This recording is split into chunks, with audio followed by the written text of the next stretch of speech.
Okay. It's been a while since we did this, mainly because summer.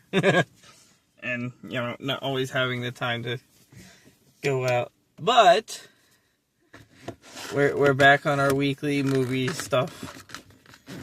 And we went to see Twisters.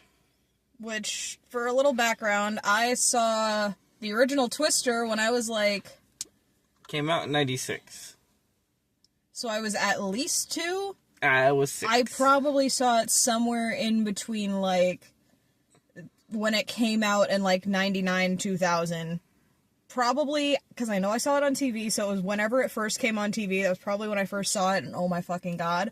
To show you how old I was, I remember seeing it in middle school.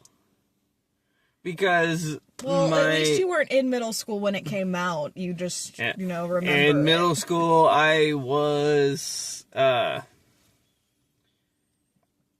was one of the movies that my teacher showed when we did the weather stuff for science class. I'm doing my IMDb. Keep going. That being said, yeah, no, I enjoyed it. I also wasn't done talking about my childhood trauma, because the next part of my sentence was going to be the scene of the dad getting sucked out of the cellar door. I cried, went to my mother, and they turned off the TV and were like, nope, you're done. No more of that for you. And then I had nightmares about tornadoes for the next 6 years. I could watch horror movies with no problem. But tornadoes, nope, fuck that. The clown was less scary than that shit. Anyway, it has been years since I've seen it, because I don't go out of my way to watch disaster movies. So I honestly don't think I've seen it since I saw it in middle school. So I don't know if there's a lot of connection to the original, or if it just happens to be in the same universe. Yeah, I also don't know if there's any connection at all. I don't know if it's even in the same universe. Yeah. Because it's been upwards of at least 20 years since I've seen it. But basically, I think the first 10, 15 minutes, we learn of Kate, who's the main character, and her friends, who are, amateur meteorologists, basically. They're all in school for meteorology, basically, and she's got a plan to try and choke a tornado, or tame a tornado, I think is what she says. It's both. Yeah, using this super absorbent polymer to basically make the tornado No idea collapse. what's on my thumb. I don't know either. It's red. Anyway, sorry, random ADHD moment. Your life is an ADHD moment. Anyway. Focus. But in the beginning of the movie, things go wrong, and in the process, she ends up losing 3 out of the 4 people that she was doing this with. Fast forward to 5 years later, and the other survivor, Hobby, played by Anthony Ramos. Yeah. Love him. He's the reason I wanted to see this. Only reason I wanted to see it, to be honest. He's cute. I also kind of wanted to see it because it looked interesting, but then I saw Anthony Ramos, and I'm like, I'm sold. Yeah. I don't care what it is. Just put me in the theater. We're good. He's cute. He is fucking gorgeous. I'm a sucker for a man with freckles, okay? I can't help it. I mean, you saw how obsessed I got with In the Heights, so... Yeah, no, she's legit seen that movie somewhere. Not as many times as I've seen Lisa Frankenstein, but we're getting there. Just to stare at Anthony Ramos. It's great. Anyway, now that I've outed you. Also, I figured why I recognized Ben. He was in the Blacklist. Mm-hmm. Anyone wants an example of a show that started off great and then went to shit. Oh, I could sit here for hours talking about that. Game of Thrones. Who was that? Scrubs. Yeah, just those last 2 examples are just the last seasons. Anyway, ADHD moment again. That was on me. Sorry. So, the movie is basically, exactly what you think it is. They fast forward to 5 years later. he's still trying to get... He basically tries to get her back into, chasing storms and... slight spoilers, you find out that he's doing everything for the wrong reasons. We are a very spoiler-heavy review show, so if you don't want spoilers... I wasn't going to go too spoiler. I just, in that aspect, the company he's working for, he's doing everything for the wrong reasons. But it's also a case of, when you need funding to do something, you kind of have to... Use people. Yeah, you have to do what you have to do. Why put my hand down? Because you're doing this in front of the camera, and it's distracting. So, he gets her back into storm chasing because he's got this... He went into the military for a while, and they had a radar that's been downsized, and he thinks that they can use it to make better 3D scans of tornadoes to kind of try and figure out more about what causes them, and more importantly, how they die, so they can try and lessen the impact of them, because you see throughout the movie there's a huge, unusually bad string of tornadoes in Oklahoma where they're both from, and they're trying to help. Which brings us to when Kate gets there and they meet this... He really looks like the douchiest hick guy that anyone who went to school anywhere slightly country can relate. That dude with the jacked up truck who comes in blaring whatever top 40 country hits every fucking day. And, thinking that he's hot shit and doing stupid stuff.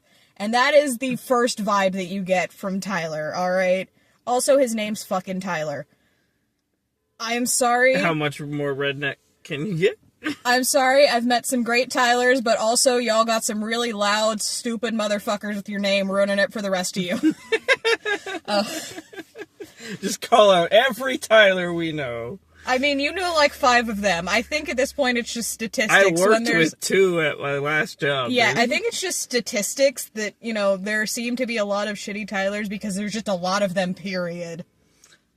Statistically. Anyway. So the first vibe you get of this guy is, wow, what a douche. Because he's this big storm chaser who looks like he is just doing it for the money and fame and doesn't really care. And is trying to basically get in the way of the scientific research going on. Or at the very best, just being a nuisance to it. But then you find out that he knows what that company is actually trying to do. So the reason he keeps fucking up their data is because he doesn't want them to basically do what they're doing. Yeah, and he's not even really intentionally trying to fuck up their data. He's just also trying to go in around them. And have fun. Be a mild nuisance, have fun, and raise money because we see... Because another douchey thing that you see him doing is selling, mugs and t-shirts. Like a certain... X. Yeah. Selling mugs and t-shirts with his face on them. And then you find out later that he and his team use the money from that to buy food and buy supplies and go into these towns that are hit with these tornadoes that they chase and help the cleanup after and help get people food and shelter, and that's what they use the money for. Which is yeah. So it's very much, that's one thing that I love that this movie did really well. You think we've set up who the good guys and the bad guys are and who the antagonist is, and then I mean, there's still an antagonist. An antagonist isn't necessarily the villain. But you kind of see it flip to, subverting expectations of who is right and wrong and not quite what you thought they were. And, by the end of the movie, you see the chemistry between the two actually becoming actual, relationship.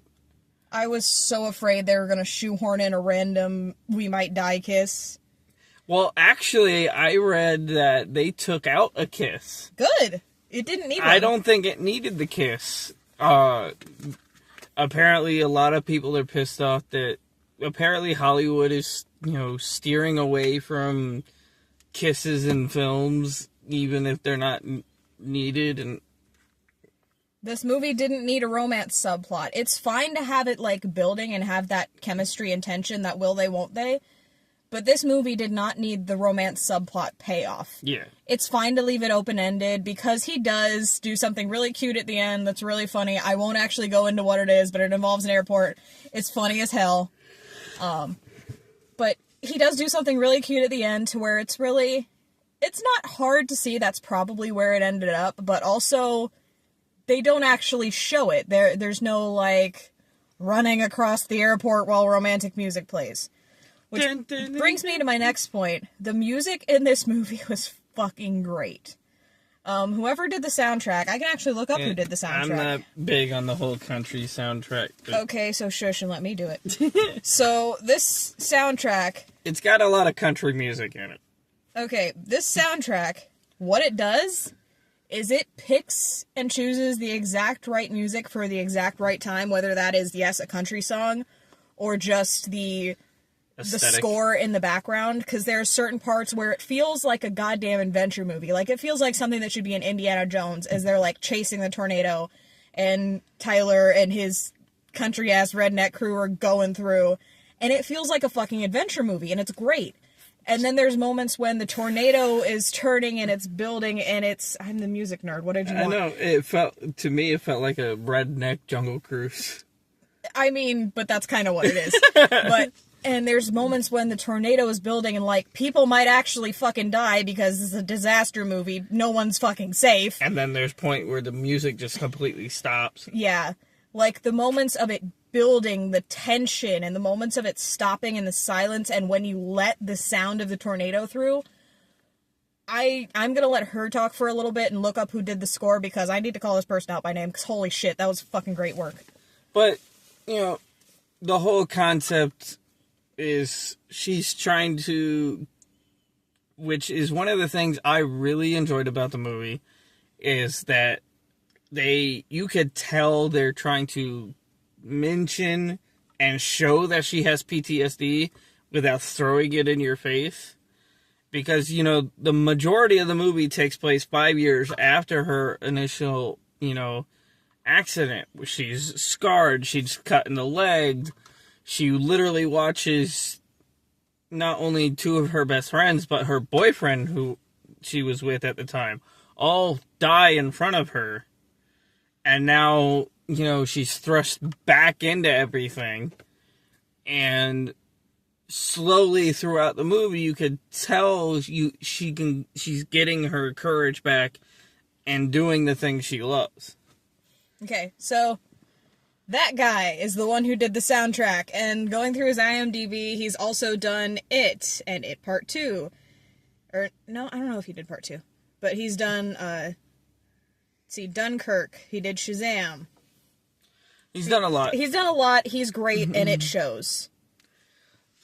Honestly, I enjoyed it way more than I expected to. I expected this to be another shitty thing that I get dragged to. I mean, you dragged me to Harold and the Purple fucking Crayon. How much worse can it get? We didn't do a video on that. I don't want to. That's all you. Fucking video chatting the kids. I'm not doing it. So, honestly, I would say, 7.5. Right. I'd give it a solid 8 because it's not often the movie can traumatize me, and I definitely had the sensation of being like 5 years old again, hiding under the covers, watching people being sucked up into a fucking tornado. I do know that it is streaming already, so we managed to watch it in theaters at the time it's already streaming. Also, again, spoilers, I've already been doing spoilers, but I want to talk about that shot in the theater at the end, where the screen is gone, and you see technical difficulties. My phone just has decided to stop working in the... What the hell? I need a new thing. This is loose, that's why.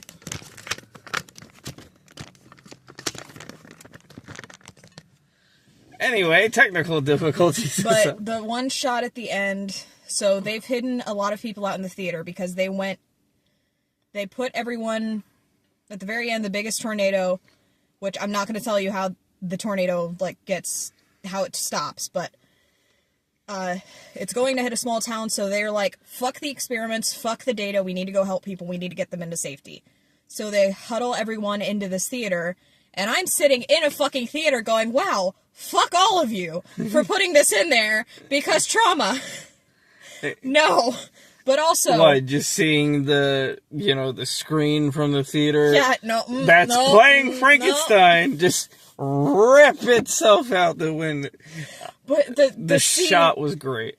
And the shot after, where the wall is just gone when everything stops, and it's like just perfect. The screen is gone, and it's just the window outside as you see the wind dying down. And it's... Yeah. That shot. That one fucking shot. I'm not much of a cinematography nerd. That's her. But that was a goddamn good shot. I love that shot. I love the way that Lily, at the end of it, when the wind dies, she just... I was about to fucking riot if they killed off Lily. Lily is fucking great. I love Lily. So, that being said, I enjoyed it. Go watch it. It's streaming. Yeah, it's pretty great. That being said, thank you for watching.